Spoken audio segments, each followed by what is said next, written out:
Fala galera da terceira série, tudo beleza? Sou o professor Luciano de Biologia, terceira série do ensino médio, trazendo assuntos de genética para vocês, aprofundando cada vez mais essa área assim tão bacana, né? E que explica tanta coisa, né? E nesse momento a gente vai trabalhar com mais um tema diferenciado ali chamado epistasia. A ideia dessa aula, compreender o processo de transmissão das características hereditárias, como a gente vê em genética de modo geral, e também entender o conceito de interação gênica agora com ênfase na epistasia. Para isso a gente vai buscar ali resolução de problemas, né, para a gente conseguir dar essa aprofundada. Mas antes, gente, é importante a gente sempre fazer um link com reportagens, é importante você ler, você buscar conteúdo fora, tá? Que possa assim trazer para você um aprofundamento do assunto, até para gerar novas dúvidas, porque você possa produzir perguntas, né, para o seu professor ou para qualquer outra pessoa que possa te ajudar nesse sentido. Então eu trouxe aqui da BBC News sobre a Covid, né? Por que a epistasia é a chave para entender a gravidade de Ômicron, que seria dessa variante, né? Epistasia é o seguinte, é necessário que te fale antes o que é epistasia. É quando você tem genes independentes, tá? Que um anula a ação do outro. Então, quando eles fazem, por exemplo, ali toda a análise genética de uma mutação, né? Ou seja, todo o genoma de um vírus e percebem mutações, o que vai acontecer nesse caso? Vai acontecer justamente interações desse tipo. Veja lá, será que um vírus pode ser mais letal somente pelo fato dele ter sofrido a mutação? Só pelo fato de uma situação lá de um nucleotídeo mudar de posição lá na fita do material genético do vírus? Para descobrir qual será o comportamento de um vírus que sofreu mutação, como é o caso dessa variante Ômicron, é preciso decifrar a interação entre cada um dos seus genes. Esse processo é conhecido como epistasia, né, no caso que a gente falou, e revela dados fundamentais sobre a habilidade ou, por outro lado, a incapacidade desse vírus de afetar a população. Você consegue aprofundar isso aqui através de um QR Code que eu deixei aqui na tela para vocês, que você consegue ali acessar a reportagem e lê-la na íntegra, porque senão ela é meio grandinha, né? Acaba não dando tempo a gente trabalhar toda ela numa aula. Mas vamos entender o que é epistasia. Um suposto gene R maiúsculo e um suposto gene E maiúsculo, beleza? Na epistasia, supostamente esse R maiúsculo inibiria a ação do E. Então aqui aparecem os cromossomos para vocês, tá? O cromossomo R o cromossomo com o gene R, o cromossomo com o gene E, estão em cromossomos diferentes, tá? Vale lá como se fosse segunda lei. Eles atuam independentemente, mas quando em conjunto, um anula a ação do outro, ok? E aí nós temos dois tipos de epistasia. Nós vamos ter aquela que a gente vai chamar de epistasia dominante, como o próprio nome diz, seria um alelo dominante presente que vai inibir a ação do outro, e a epistasia recessiva, que os alelos recessivos em conjuntos vão inibir a ação do outro ali. Então depende de situação, de caso a caso ali. Então a epistasia dominante é um evento que se caracteriza quando o alelo inibidor é dominante, tá? A cor da plumagem das galinhas, né, por exemplo, é determinado justamente por isso aqui. O gene C dominante, o Czão, vamos chamar assim, ele condiciona a cor das galinhas, tá? Então ele condiciona a cor. A presença dele vai determinar algum tipo de cor. Porém, o alelo I maiúsculo, que está num outro cromossomo, o que ele pode fazer? Ele pode impedir a ação desse alelo C maiúsculo, tá?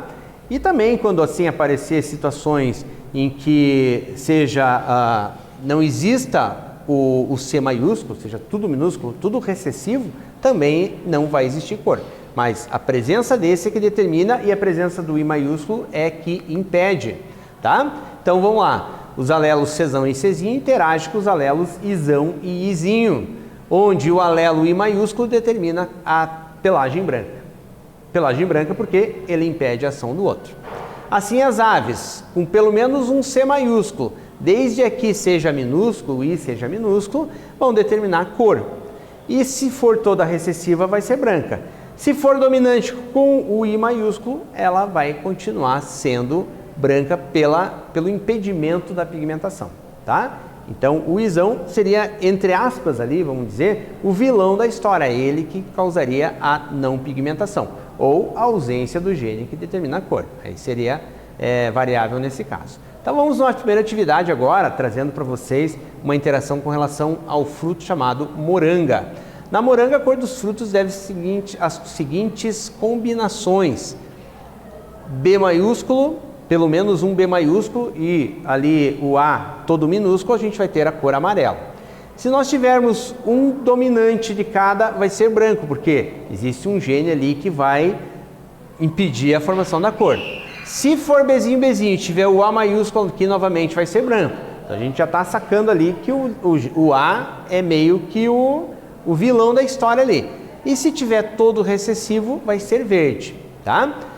Aí nós temos duas situações. O gene epistático, que é o gene que causa a epistasia, aquele gene que bloqueia, e o gene hipostático, que é aquele que sofre com a situação. A pergunta é: qual é o gene hipostático? É bem simples essa. Já voltamos, pessoal.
Vamos lá então.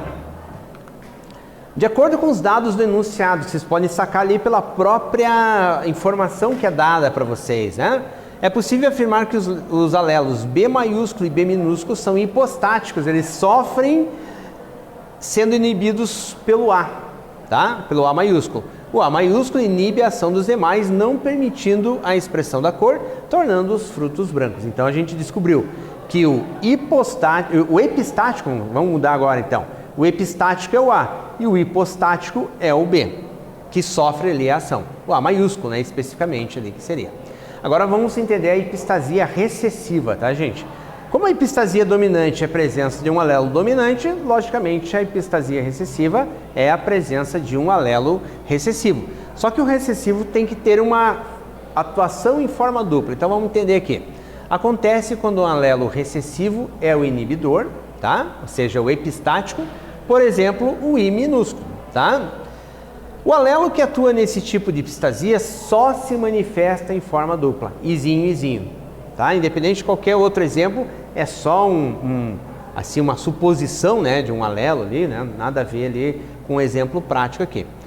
Em camundongos comuns podem ter 3 diferentes cores de pelagem. Pode ter o albino, todo branco, tá? O preto e o agute, que seria a corzinha selvagem dele, tá? A interação entre 2 locos gênicos interagindo entre si que promovem a determinação da cor das pelagens desses mamíferos podem vir a gerar algum tipo ali de situação. Então, o que nós temos na epistasia recessiva? O alelo P maiúsculo, lembra lá, a gente falou em I lá naquele quadro anterior, agora a gente está falando em P. Então a letra não é o que importa, ali é apenas uma suposição que a gente criou, algo hipotético apenas. Mas aqui na situação já é o estudo, né, disso aqui. Lembrando que ele pode ter a cor preta, agute, que é esse marrom, né, a cor selvagem desse animal, e o branquinho, que seria ali, né, albino. P minúsculo permite a expressão da cor, né, ou preto ou agute. E o o P permite a expressão da ação do azão e do azinho, permite ali os genes que determinam a cor. O P minúsculo é epistático, se ele aparecer, ele vai impedir. E sua presença em dose dupla, ou seja, homozigoto recessivo, P minúsculo, vamos entender? Determina a ausência de pigmentos, ou seja, o caráter albino. Então, por exemplo, nós temos aqui os albinos, ó, Azinho, Azinho, Pzinho, Pzinho, ou seja, P minúsculo, apareceu e impediu a ação do A. P minúsculo apareceu também e impediu. Então, todos os casos que tem o P minúsculo, acontece a chamada epistasia recessiva, tá? Isso a gente tem que entender bem ali. Então, vamos ali numa segunda atividade, gente. Um caso bastante conhecido de epistasia dominante é a cor das galinhas, tá? A cor das galinhas também segue esse padrão. O gene C maiúsculo determina que as galinhas sejam coloridas e o gene C minúsculo determina que ela seja branca, ok? Entretanto, o I maiúsculo é epistático, diferentemente do seu recessivo, que é o Izinho, que não é epistático, não possui nenhum efeito inibidor. Como deve ser o genótipo de uma galinha colorida? Ok, gente? Como deve ser o genótipo de uma galinha colorida? Você pode usar, assim, todos os genótipos, colocando eles integralmente ou apenas colocando um tracinho, se você não quiser expressar a segunda hipótese ali da outra letrinha que estaria acompanhando, ok? Dá um tempinho para vocês, é bem facinho essa questão, já voltamos.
Então vamos lá, pessoal.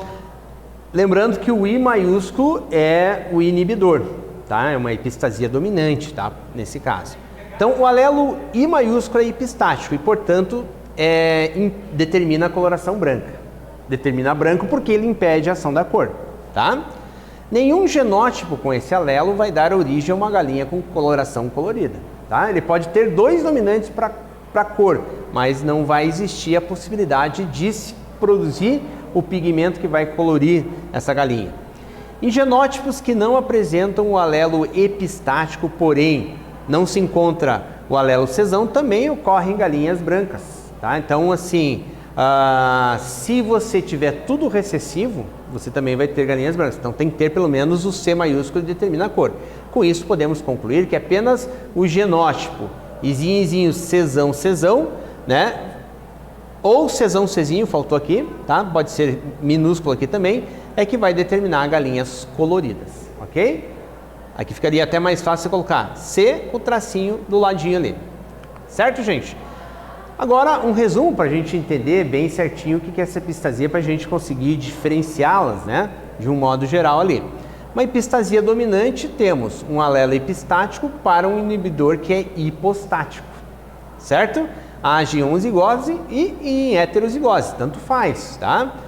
Então, por exemplo, nós temos aqui, ó, o A maiúsculo, A minúsculo num cromossomo, B maiúsculo, B minúsculo no outro, também ali uma hipótese, né? A gente corta esse daqui porque esse daqui está inibindo a ação desse, tá? Só para você conseguir entender a situação ali, tá? E na epistasia recessiva, dois alelos epistáticos para inibir o hipostático. Então, o que nós precisamos ali? De uma situação recessiva, de duas letrinhas aqui, ó, Azinho, Azinho, num cromossomo, ele já impede a ação do outro que está lá no outro cromossomo, mesmo que seja maiúsculo ali, mesmo que seja dominante aquela situação, você já tem isso ali na frente, né? Terceira atividade, pessoal, agora entendendo com relação ali às abóboras, bem interessante esse exemplo aqui. Em abóboras, a cor do fruto é determinada por dois genes também de segregação independente. Então nós temos lá o genótipo azão e azão-azinho que produzem frutos brancos, enquanto azinho-azinho é necessária a produção do fruto colorido, cuja cor é determinada pelo segundo gene, de cor amarela, que é o bezão-bezão, bezão-bezinho ou bezinho-bezinho. Cruzando-se duas plantas brancas heterozigotas para os dois loci, né, os dois locos ali, azão-azinho, bezão-bezinho, como serão as abóboras produzidas? Tempinho para você dar uma pensada, tentar montar esse exercício e a gente já retorna.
Então, pessoal, vamos analisar assim, né? Nós temos todas as informações aqui, né?